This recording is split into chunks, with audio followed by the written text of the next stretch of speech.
and that. But every time we tackle a change, the question becomes, how can we do it? The answer is simple. Don't ask for consensus. The problem in higher education, we always ask for a vote.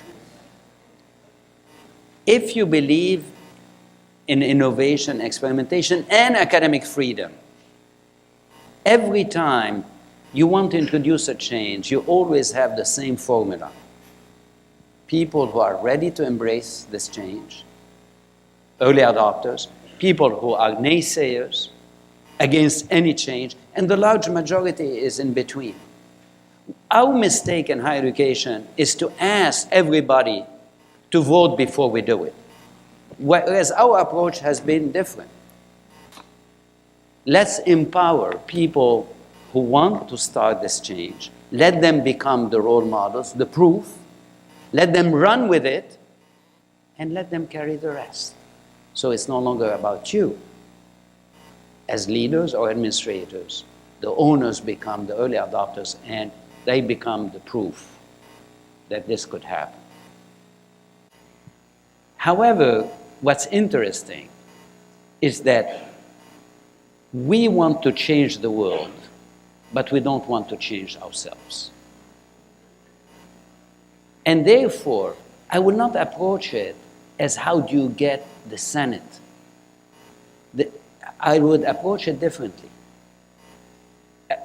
If you believe, once again, in academic freedom, and I'm sure everybody does, including your Senate, then you can give incentives for people to innovate in learning, in customized approaches, in personalized approaches.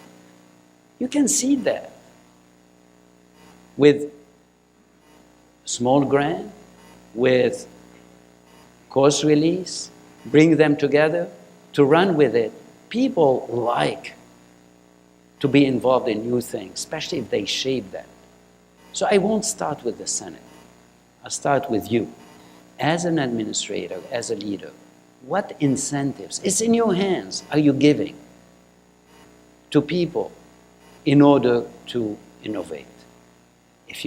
And it doesn't require much. When we introduced, for instance, what we call the online hybrid experiential learning, that was new.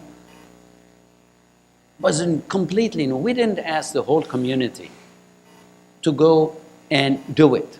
We said, who would like to start experimenting with that? Similarly, we're introducing the experiential master. We introduce experiential masters, the experiential PhD.